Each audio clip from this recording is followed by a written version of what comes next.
The establishment of monastic communities into the diocesan territories transformed local landscapes, introducing conceptual boundaries that govern the operation, communication, and association with both episcopal centers and rural peripheries.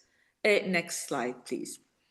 Monasteries, while creating spaces ruled by seclusion and austerity, exercise the most convincing driving force not only of the spiritual world of rural societies, but also of their economies by controlling the fertile land surrounding the diocesan borders. Such structural approach enabled monasteries to function as complex systems, putting in place several coordinated actions to ensure that the supply of crops, wine, and oil did not fail, while also managing vital water resources. Next slide, please. However, the development of monasticism into large archaeologically visible complexes in the Levant betrays a very specific layout and use of space, notwithstanding that their chronological development remains uneven across the Mediterranean region. The introduction of monasticism played a key role in the process of the Christianization of local communities and the eradication of pagan cults. Hagiographic narratives reflect that reality by pointing to the part monks played in the religious transformations in marginal lands of the late antique Roman Empire. These early accounts characteristically depict the shift from paganism to Christianity as peaceful, yet scholars increasingly recognize this portrayal as primarily a literary construct shaped by rhetorical strategies to affirm sanctity, authority, and communal identity of an emerging social religious groups. Next slide, please. This is mirrored in Jerome's life of the Anachorete Saint Hilarion, which records the conversion of the pagan populations of Elusa in the Negev. Likewise, the 6th century Greek hagiographic collection of Cyril of Cytopolis, The Lives of the Monks of Palestine, shows the successful Christianization of nomadic populations. According to Cyril, St. Euthymius used his charismatic appeal to attract a powerful Arab leader and his tribe to Roman service. Thus, the conversion of local populations to Christianity was associated with settlement and led to religious stability, with regular clergy and indigenous episcopate in 427. Some sources, however, point to the violence of monks following the Theodosian anti-pagan measures, which put an end to the tolerance of public expression of paganism. Well, we don't know that for sure. We go to slide 5 now. A substantial period later, Sozomenos recounts that events in Palestina Tertia, though he may refer to the actions of the monk Bar Sauma, who visited Petra between 419 and 422, where he attacked a pagan temple as well as a Jewish synagogue in Areopolis and Rabbah. It may be argued that most of these texts, specifically composed to prove the zeal and the efficiency of monks, and lato sensu, justify the existence of monastic settlements near villages and towns, providing a positive image of the total acceptance of the Christian doctrine by members of older religious identities as pagans and Jews. Such idealized depictions often obscure underlying tensions, syncretism, or localized resistance, surviving hagiographers' agendas in competitive religious contexts with the aim to demonstrate how deep monasticism has penetrated the marginal rural societies. Next slide. The earliest monastic settlement in Arabia and Palestina were connected to ascetic settlement of monks dwelling in solitude in natural cavities adapted to their use along the Jordan River Valley and the Dead Sea, Libya's the Lisan Peninsula, and Ainun Safsafas. Next slide. And the Ayun Musa Valley in and around memoryscapes of biblical past. This concentration contributed in shaping a religious hinterland preceding the development of cenobitic structures. Pilgrim records mention how monks regulated access to the loca sancta and offered hospitality, eulogia, blessings, bread, and religious services. Next slide. These early nuclei were barely anchored to any sort of economic structure or landscape exploitation, the anachorids being dependent on charitable offerings and on wild herbs for their daily diet. Coenobitic or Cenobitic monasticism developed gradually as a natural response to the need to provide proper administration of the holy shrines to the east of the River Jordan, especially following the development of the practice of pilgrimage. Monks contributed to the transformation of the landscape through building activity and imperial patronage. A similarly anthropogenic landscape was created in the provinces of Arabia and Palestina, especially around the most venerated sanctuaries that attracted pilgrims, notably the baptism site at Ainun Safsafas, the shrine of Moses on Mount Nebo, that of Aaron on Mount Hor near Petra, that of St. Lot at Zoara, and that of St. Elias at Tishbe at Ajlun. This compelled monks to assume additional duties, producing food and providing hospitality. In what follows, I wish to examine how monastic life beyond urban centers emerged as both spiritual and a social phenomena from late antiquity through the early Islamic centuries. Drawing on archaeological evidence, hagiographic texts, and patterns of settlement continuity, I intend to explore how diverse monastic forms mediated between urban and rural communities, how they established and allowed the establishment of pilgrimage networks, and how they served shifting political agendas. Rather than viewing the rise and decline of monasticism as discrete episodes, a transhistorical perspective traces its adaptive resilience amid changing economic, environmental, and cultural frameworks. In doing so, it highlights processes of persistence and transformation that positions the South Levant as dynamic frontier of shared faith practices, linking local expressions to broader Eastern Mediterranean models and reconsidering the co-evolution of rural and religious identities across periods of transition.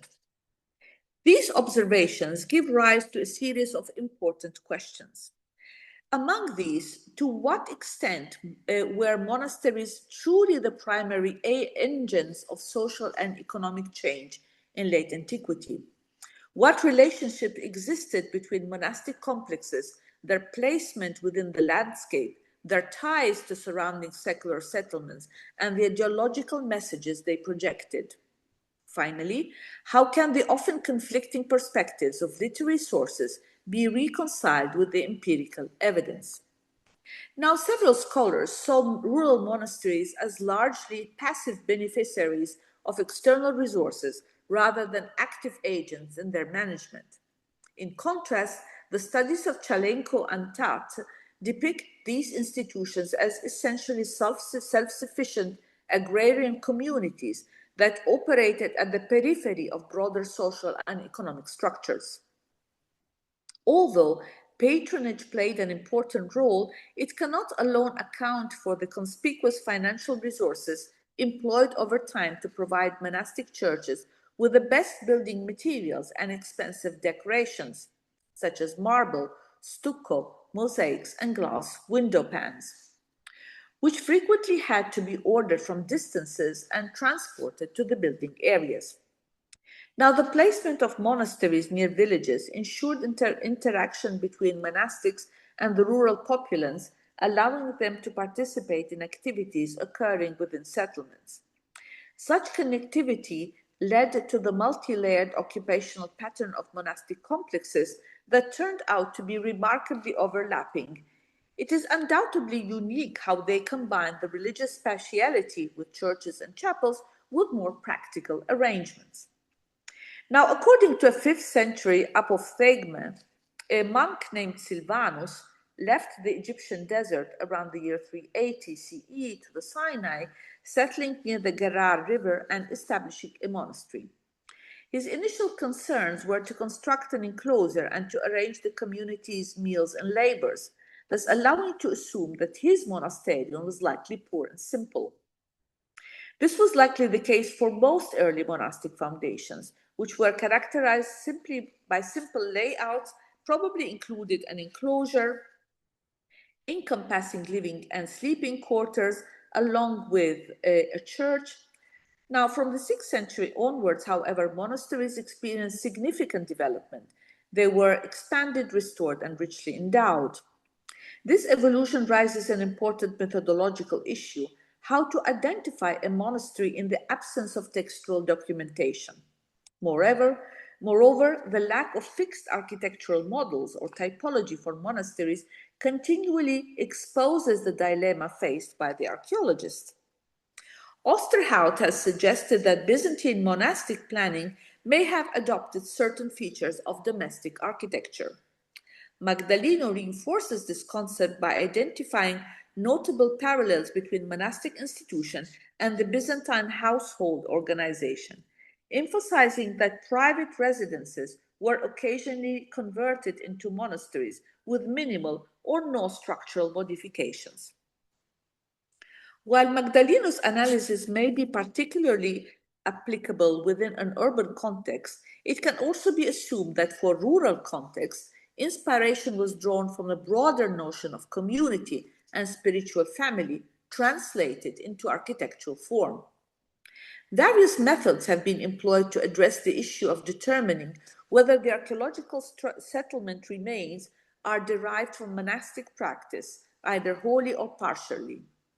Though it must be kept in mind that the reconstruction and development of large complexes in the early 6th century must have completely erased the evidence of earlier, possibly more ephemeral forms of monastic activity. Much of the contextual evidence regarding types of locations that late antique contemporaries considered to be monastic comes from the epigraphic evidence and the written sources. Nonetheless, documentary sources from the 5th to the 7th centuries contain a comparatively substantial amount of information about monastic sites. For instance, Theodoret of Tyros refers implicitly in his Historia Religiosa to settlements inhabited by holy men and women who sought spiritual retreat, although he never uses the term, or he generally avoids the term monasterium, to be honest. The terms most frequently employed by him are ascetic wrestling school, philosophical retreat and wrestling school, female company of athletes.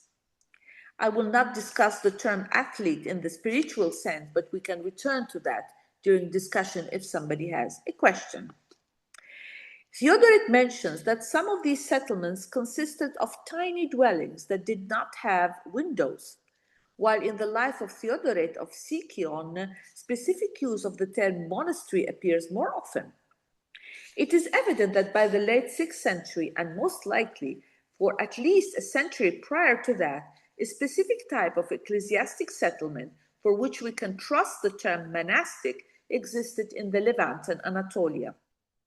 According to the Historia Religiosa or Religiosa of Theodoret, it appears that by middle 5th century, a certain practice was associated with monastic settlement: prayer and meditation, communal worship, domestic living, production, the creation of a clear and distinct speciality in the landscape were regarded as both suitable and typical.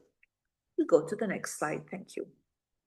In relation to the broader monastic phenomena, which was first prevalent in Egypt and subsequently spread throughout the Holy Land, with its epicenter in the Judean desert, the existence of monastic constellations in modern-day Jordan is demonstrated by several literary and epigraphic sources dating from the 4th century CE onwards.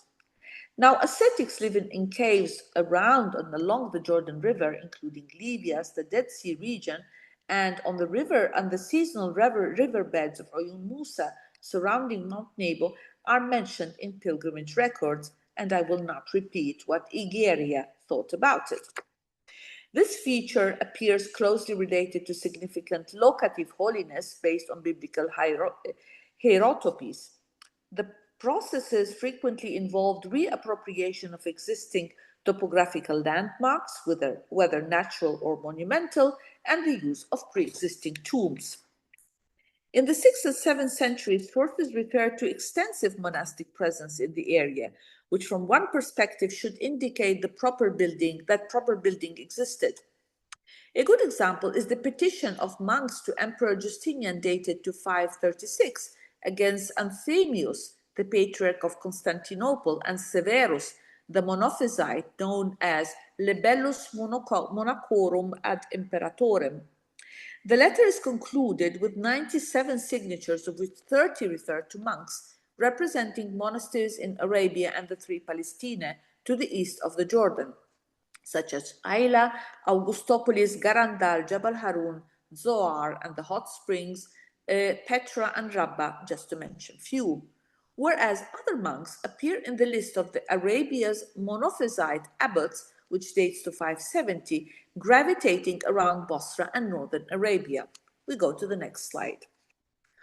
Although 62 monasteries are known so far to exist in modern-day Jordan, primarily from excavations, inscriptions attesting a variety of structures and forms of territorial occupation, patterns until the 9th century.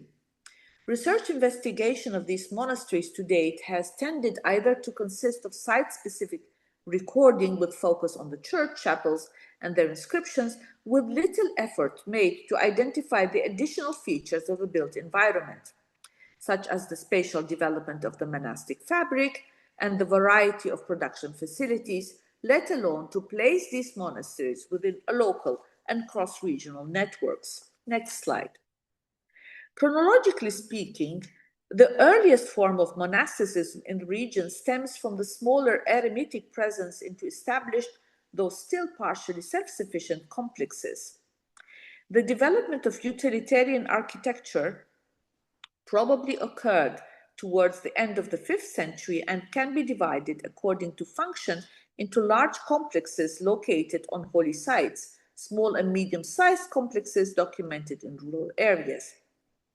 The organization of the large shrines with monasteries was heavily dependent on the geographic location, in contrast to the rural monasteries, which were linked allegedly to the initial conversion of the local communities and the subsequent territorial administration of ecclesiastical possessions.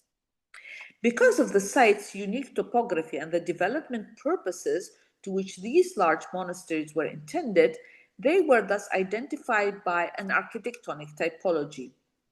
The frequent attendance of the secular community and the close bond that was formed between monks and pilgrims were the primary features that set monastic shrines apart from other types of monasteries. Such is the case of large Cenobitic monasteries linked to the devotion of Aaron. Next slide. Next slide again. We have also Moses, Elijah, and Job, to which we may add the cluster of religious sites around the River Jordan. Each site displays well-planned architectural layout enclosed by a surrounding wall. These complexes appear largely self-sufficient, following considerably less interaction with nearby settlements compared to smaller rural monasteries that we will discuss later. The ones that you see here typically include the church, are oriented inward, forming enclosed, self-contained spaces with large communal buildings and individual cells opening into a central courtyard. Within these enclosures are facilities such as wine presses, bakery, ovens, and cisterns. Next slide. We also see burial zones, as in Deir Abata, and the next slide, other burials in the chapels of Mount Nebo. These areas were often situated along the lateral wings or on the slopes of the hill in which the monasteries stand. However, these large monasteries were not entirely isolated from secular communities. They were generally located between 200 to 300 meters to about half a kilometer from the nearest village. Indeed, such compact spatiality, yet imposing architecture, made these sites prominent in the landscape, making their presence in terms of visual awareness for the surrounding villages even more evident. In addition to this, large koinobia attracted or even developed a satellite system of smaller monasteries within walking distances to manage even vaster land possessions and ensure a stronger control over territorial resources. The impact of monasteries can be evidenced from the Greek inscriptions mentioning the office of the oikonomai, who were responsible for overseeing all the monastery's finances. Such office was held for a short period of time, perhaps a year or 3 at most, with tasks including managing the profits from produce, rent, lease, and labor, as documented by contracts and tax receipts from the corpus of the Petra papyri. Next slide. Monasteries in the environs of Petra received rents, corvée labor, services, and surplus agrarian production from dependent peasantry while superintending charitable foundation.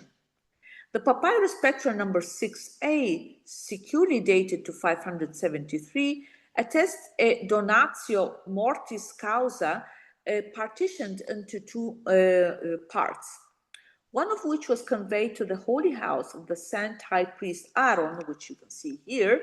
The receiving party is represented by Kyrikos, the presbyter and abbot of the monastery, appointed in this specific case as epitropos, or administrator.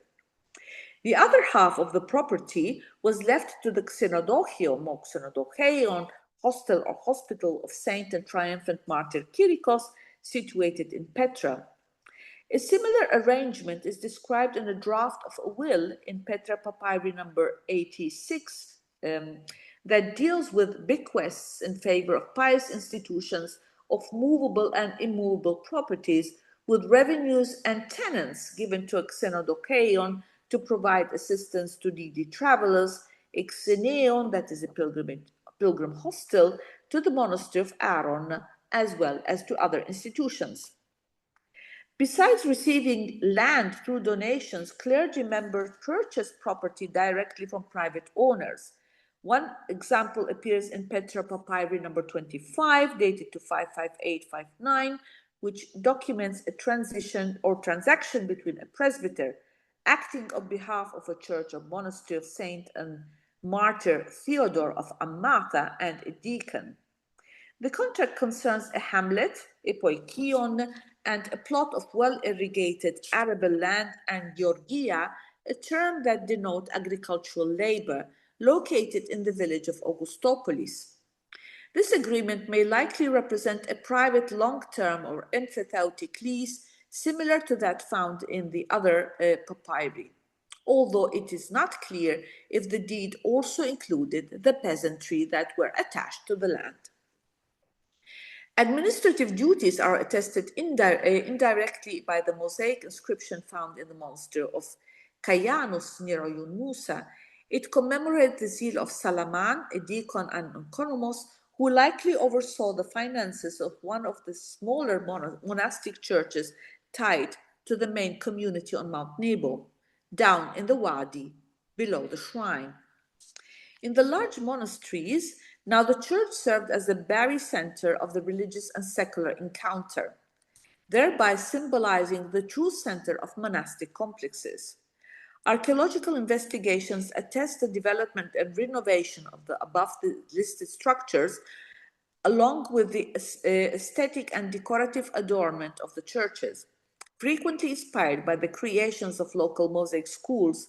New architectural features and liturgical furnishing were offered to enhance the site's particular devotional rituals.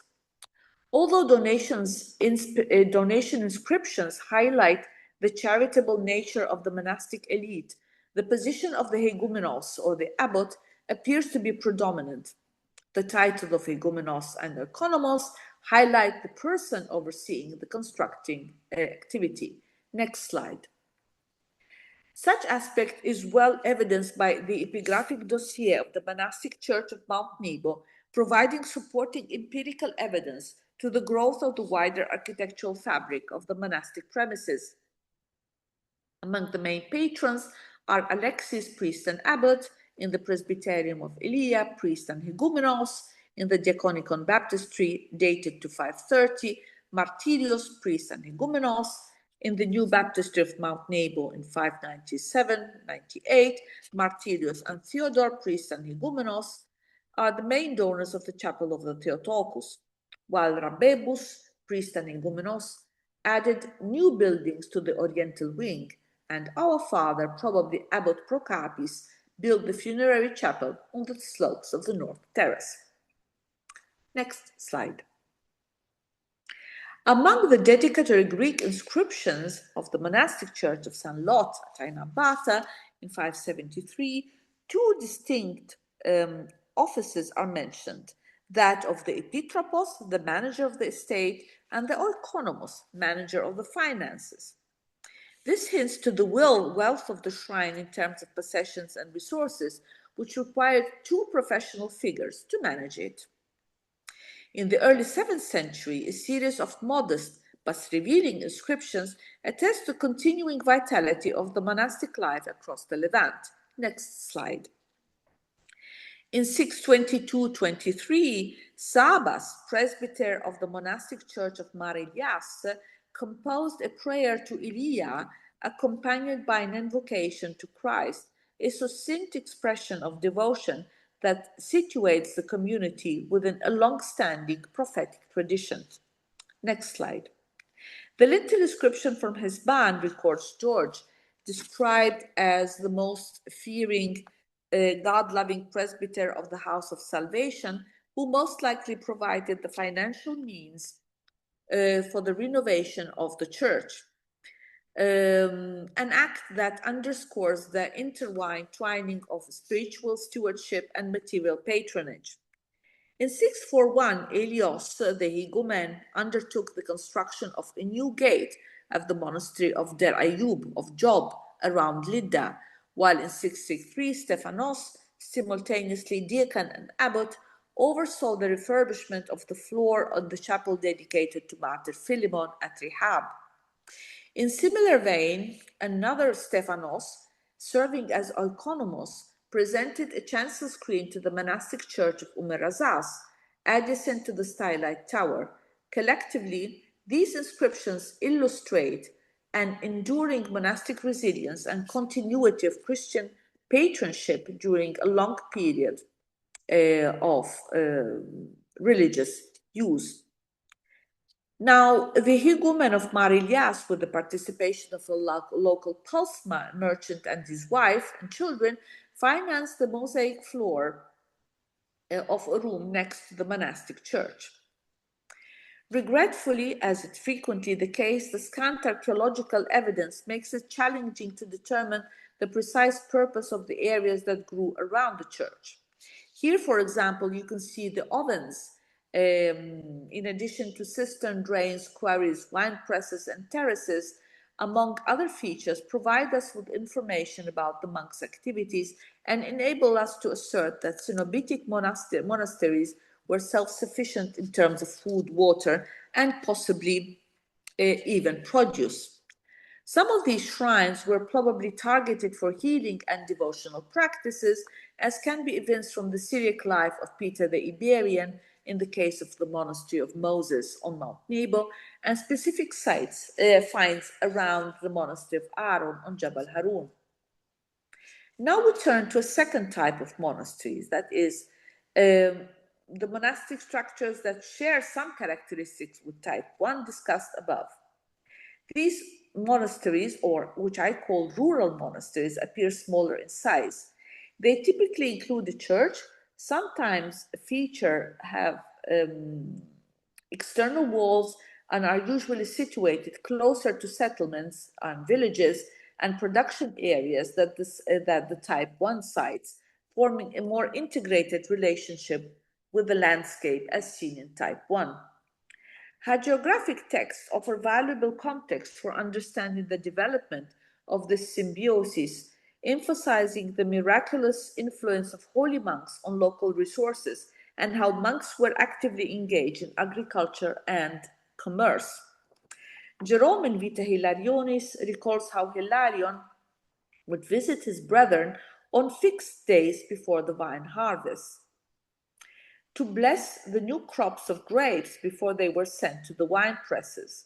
On these occasions, the holy man was accompanied from monastery to monastery, as many as 2,000 monks. His prayers were believed to secure miraculous abundance, as in the case of a monk named Sabas, whose vineyard yield reportedly tripled from 100 to 300 jars of wine after Hilarion's blessing. Towards the end of the 5th century, Peter the Iberian spent some time about Hilarion's monastery.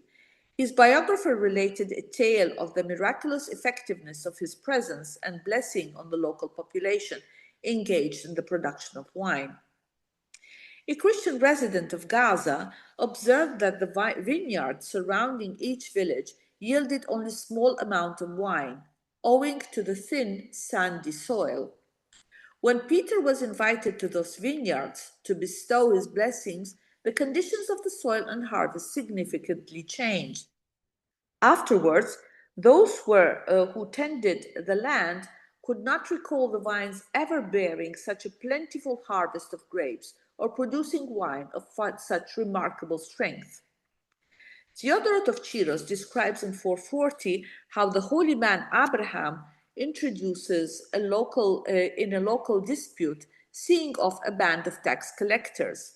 In gratitude, the villagers ask Abraham to be their patron and insist on building a church and lodging for him so he can stay. In a later account, villagers present Theodore of Siklon with a vineyard for his monastery out of gratitude for saving their crops. In a similar case, Theodore is awarded not the vineyard itself, but a fixed measure of wine and grapes of various kinds on annual basis. For another holy man, Theodosius, the economic interaction goes one stage further and involves the organization of production activities such as weaving, plaiting mats, and agriculture. Next slide.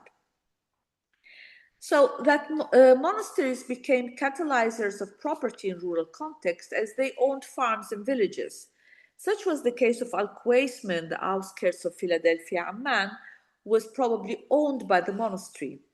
The monastic inscription found in the lower church dates to 717-718, invokes the protection of the Lord on the estate, Ktima. It also mentions the priest and economist Sobeos as responsible for the restoration and decoration of the entire church. Similar administrative functions were probably assigned to 3 monks mentioned in the dedicatory inscription of the Church of Holy Sophia in Rehab. In type 2 monasteries, the size of the church, its setting, and the way the dwellings are arranged allows to speculate that it likely fulfilled the function of the village church and that it may therefore have also a pastoral role. The last type, 3 of monastic sites, is rather more difficult to define than the other two and presented a different set of archaeological evidence. They appear neither as uniform and self-contained as type 1, nor as clear in purpose and tied to community as type 2. They show small churches probably intended to be used by the community of monks or ascetics dwelling in the surroundings. The sites within this category are suggestive of more open interaction with the landscapes around them and are usually small and unenclosed. They in general do not show signs of communal activity within the complex. Instead, they display strategic use of agricultural features by having large cisterns, wine or olive press, and almost always include a tower. Next slide, thank you. These 3 or 4 story towers are constructed with ashlar blocks, usually square or rectangular in plan, and only have one entrance. They use stones extracted in adjacent quarries, later turned to cisterns, showing a very pragmatic use of the resources. There are rarely any subdivisions within these floors, so they comprise essentially a series of units ranged vertically. Furthermore, these units, except for the ground floor, which is often very plain, offer very simple stone-cut features within them, implying similar, if not identical, function to each room. Such features include aumbrys, lamp niches, and windows of a small dimension and position. These towers are mentioned in monastic sources as that built by the Emperor Eudokia in the desert, the Judean desert, and the monastery of Theogonios built around a tower. Several examples of such buildings were observed by Hirschfeld in Judea. The scholar claimed that such towers had a prominent space in demarcating the boundaries of the monastery, housing monks with specific tasks of defense. Next slide, please. Such towers must be viewed as outpost markers of the monastic possessions, bound a network of small realities on the landscape.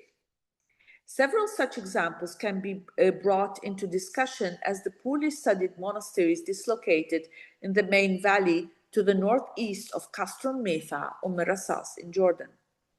Each strongly embedded in the surrounding landscape of traces of vineyard, fields surrounding boundary walls, vine and oil presses. Next slide. The largest structure in the complex is the so-called Stylite Tower group. It includes a small church, three-story tower, and several rooms arranged around two large formal quarries that were later transformed into cisterns. Next slide, please. The church itself was of modest size, about 9 by 13 meters, yet with accurately planned space. It has an inscribed apse and a sanctuary raised by two steps, separated from the nave by a chancel screen. Inside the presbytery, we found a reliquary and a U-shaped altar table. Next slide, please. The main floor was finished by smooth lime mortar, while the area in the north was paved with flagstones. There, and we go to the next slide, at floor level, a small sarcophagus-shaped reliquary made with a roughly hewn white stone was found. Its lid, slightly visible from the surface, had a small hole in the center, clearly designed so that liquids could be poured into the cavity below. Next slide. Interestingly, the top was covered with a dense layer of carbonized seeds, mostly chickpeas and lentils, mixed with traces of an oily substance that had likely been poured inside through that very hole.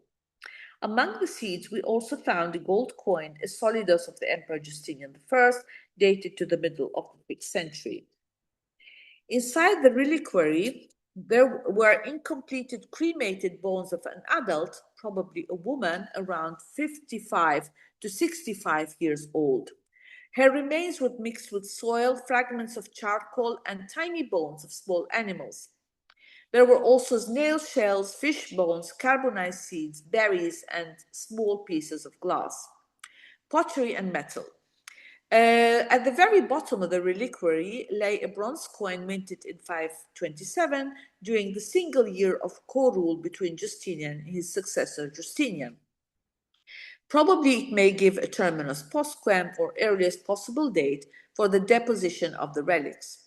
However, we ran last year radiocarbon dating of the charcoal remains in this reliquary, and this allows us to say that the church was in use roughly between 552 and 644, and this is dated with a success percentage of the radiocarbon around 94%, which is amazing to learn how long this building was used.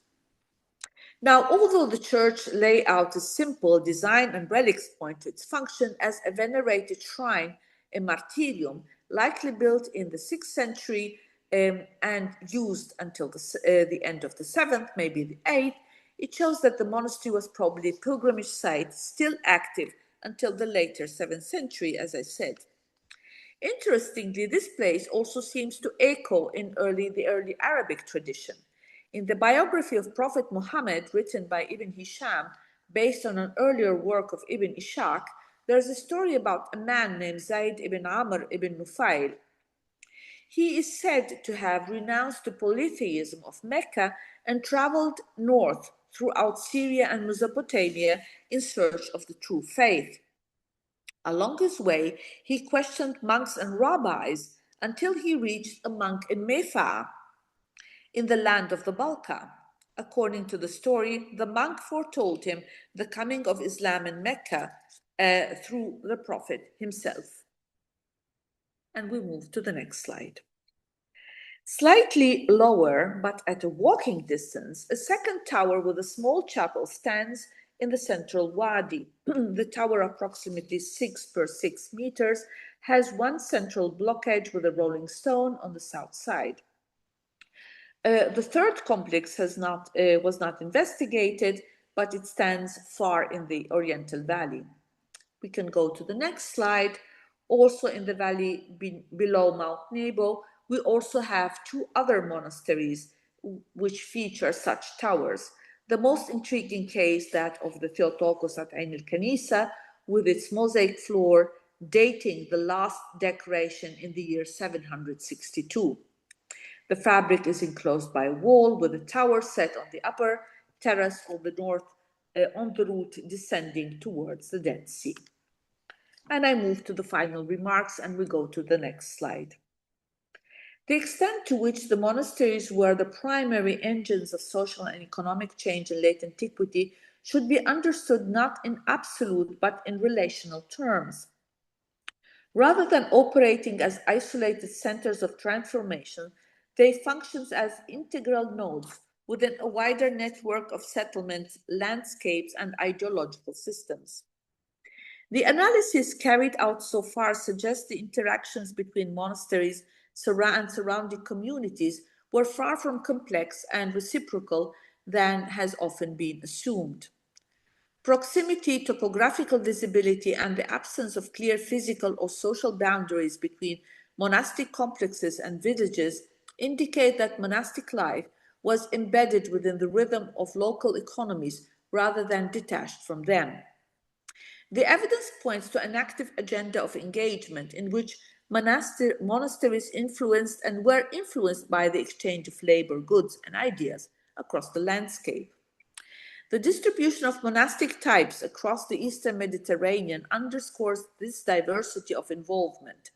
While some monasteries retain the ideal of ascetic withdrawal, others, especially those classified as type 2, were established pastoral and economic functions, participated directly in the management and exploitation of their surrounding environment. These institutions not only sustained agricultural production and craft industries, but also served as ideological anchors, projecting a model of sanctified labor and order that legitimized their integration to the socio-economic fabric. Their growing prominence, disseminated through the charisma of holy men and supported by networks of pilgrimage and patronage, placed them in a strong position to shape both landscapes and patterns of social interaction.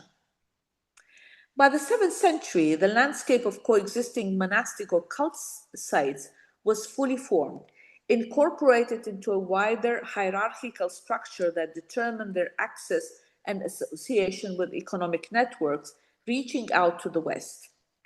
The letters of Pope Gregory the Great in 601 and 603 reflected generous donations to the monastery of St. Catherine in Sinai and to several monasteries on Mount of the Olives in Jerusalem. The Pope expressed his desire in a letter to the noblewoman Rusticana to visit the monasteries of the Holy Fathers in the deserts of Jerusalem. In the Commemoratorium de Casis Dei, appositely prepared for Charlemagne, several churches and monasteries are listed as active in the Holy Land in the first decade of the 9th century, albeit with smaller number of monks. These lists, however, tend to reflect the condition of larger monasteries and does not allow to understand the condition of smaller realities. However, these textual sources, though idealized and often partial, align with archaeological and topographical data that reveal monasteries as active participants in economic and devotional circuits rather than static relics of asceticism. Reconciling literary perspective with empirical evidence therefore requires acknowledging the dual nature of monastic institutions.